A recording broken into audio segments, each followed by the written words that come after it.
We got a new age of Iron Man this week with, I believe his name is Spencer Ackerman, Julius Ota on art. And every time you think, you know what? Iron Man can't get any worse. Marvel are always there to throw it in your face, Doc. Yes, it can and will get worse. Yes, it can. Yes, it will. Spencer Ackerman is not a comic book writer. Spencer Ackerman is a hack journalist. We're in a world right now where respect for the profession of journalism is at an absolutely all-time low. You think you might hate journalists enough after reading this? You realize you don't. It's unfortunate. Spencer Ackerman clearly hasn't been reading Iron Man for, I don't know, ever. Because everything in here has already happened to the character. We've already seen him crash the armor, end up in a hospital. That happened under Chris Cantwell. We already saw him being dissed on social media and acting out. We saw that under Christopher Cantwell. We've seen Ironmonger. Obviously, that happened during Denny O'Neil. We've also got him embracing unions because that makes a whole lot of sense for a billionaire philanthropist who's like, yes, I want unions everywhere. We've got hostile takeovers of the company, which has only happened about a dozen times at this point, Doc. And it's the same thing over and over again. But because it's a copy of a copy of a copy of a copy, it absolutely sucks. It's definitely not written by a person that has anything more than a passing familiarity with Iron Man from watching MCU movies. And I especially love pro-union Tony Stark. Oh, you want to join a union? You want to form a union? Absolutely. There is 0% chance that I will personally have an objection to that and that can possibly go bad for my business. Said no billionaire ever in history. They might not have a problem with unions, but they're not going to embrace them openly and blindly. And of course, he even asked the workers, like, I understand that you don't want to actually make weapons anymore, even though Tony Stark has stopped making weapons about 8 times at this point, but they always seem to go back to it. What do you actually want to make? This is not how successful business people work. And this is not Tony Stark. Even in your strongest union that I have ever seen, they do not get to decide the product that the corporation that they work for produces, unless it was a employee-owned corporation. It feels like this weird commentary on Elon Musk and simultaneously a commentary on how great Elon Musk is. I don't understand where they're going with this. It's so poorly done and so poorly thought out. Yeah, because this is hipster doofus Tony Stark, a character that actually doesn't exist. That's why it feels off-putting from the very beginning. And he flies off, but it turns out somebody has, I don't know, sabotaged his armor or whatever, so he crashes, just like what happens with the Christopher Cantwell run, except this time no one comes to visit him. He's out, and it says many weeks later. 2 or 3 weeks sounds like many weeks to me. And when he wakes up, his entire body is atrophied, and he looks so ridiculous. He has not an ounce of muscle on his body and is having to learn how to walk again. Like, how far in the fucking future does this happen? All of this stuff is being tied into all the stuff that happened at the end of Krakoa. Those are talk about the stupid Mysterium armor and everything. I don't think anybody could argue that this is nothing more than, I want to write the Tony Stark that came back half dead at the beginning of Endgame. It's even got the Iron Man mask with the projector screen and all that stuff, just like in that scene. I get it. You like the Iron Man movies. That's great. I'm really happy for you. And as a result, it's kind of like a life dream, I guess, for you. I'm just not going to be willing to pay for your MCU writer fantasy camp, because that's what this feels like. I feel bad for Julius Ota, who's not a great artist, but is not nearly this bad, because this book does look like crap. And of course, when Tony comes back, he finally makes it back to Stark headquarters. He just got his company back. Already someone else is stealing it from him. This time it's members of like AIM and Roxxon. But I'm so done with corporate takeovers, and you can see that Spencer Ackerman is way more interested in the diabolical dealings of mega corporations than he is with actually dealing with superheroes. This is military industrial complex hysteria, the comic book. I don't see the market for this. I don't see the market from comic readers. I don't see the market from non-comic readers. This is something that you do it with your writing for Pulitzer Prizes. This is not something that particularly is commercially viable because it's so fucking boring. Nobody wants to read your I hate the way that businesses operate terror porn. Spencer, I don't know what newspaper you work for. I don't remember. I know you said it, I think. Half of the fucking Washington Post just resigned. I'm sure you can find a gig there. Go do that. It's probably a better use of your time, energy, and I would say don't call it talent because there's no talent. Yeah, I would say particular skill set, but that would require there being any skill there. So that was unfun. And then we get another thing that's happened many, many times within modern Iron Man comic books. Tony sitting on the couch, just wearing his helmet, and all these people are talking massive amounts of shit on him on social media, and Tony, having the ego that he has in the movies, can't stand it and has to retort and rebut, and then people end up blowing stuff up because of him.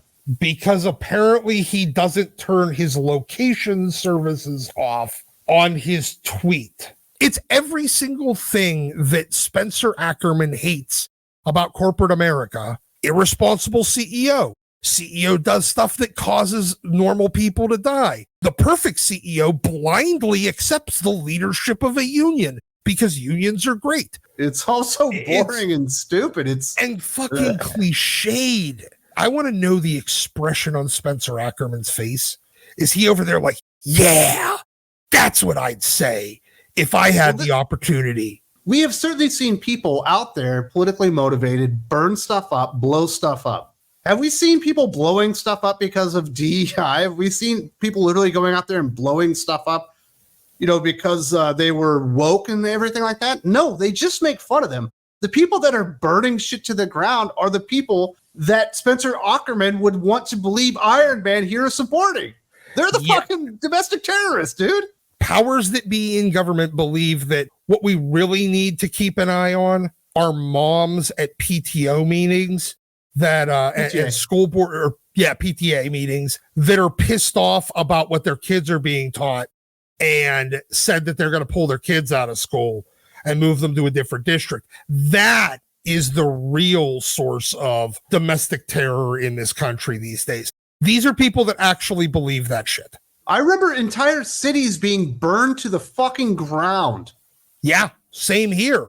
But remember, his colleagues, the people that he works with on a day-to-day basis, referred to it as fiery but mostly peaceful.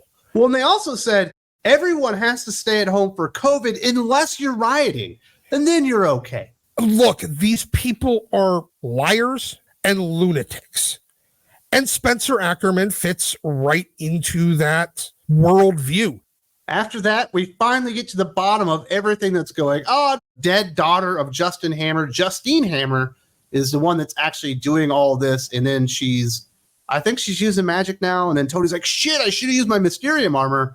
And she's got the drop on him. So it's another corporate takeover. It was cliched from the first page of I hate capitalism, CEOs are bad.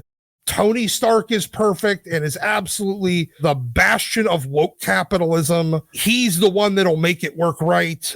It's just all so boring. And at the end of the day, it's take all of the shitty and overdone parts of the last, 4 or 5 different Iron Man runs that are all just trying to poorly copy what Bob Layton and David Michelini had done in the past. And throw it into a fucking remix pie, try the same ingredients again, and you end up with the retarded Michael Keaton from Multiplicity. We also get the return of Ironmonger. I don't think we've seen this particular villain for like 40 years. Of course, it's supposed to be Obadiah Stane. Has nothing to do with Justin Hammer, the Hammer family or whatever. But now she's taken the Ironmonger, persona, except that it's enormous now. And it's way more technically complex and probably is magical now. Yeah, so I was pretty disappointed to see them bring Denny O'Neil's awesome creation back.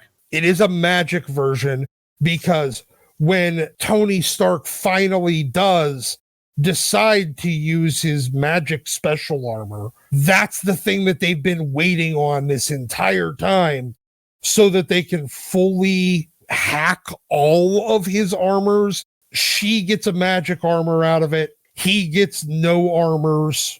It's not just another armor war.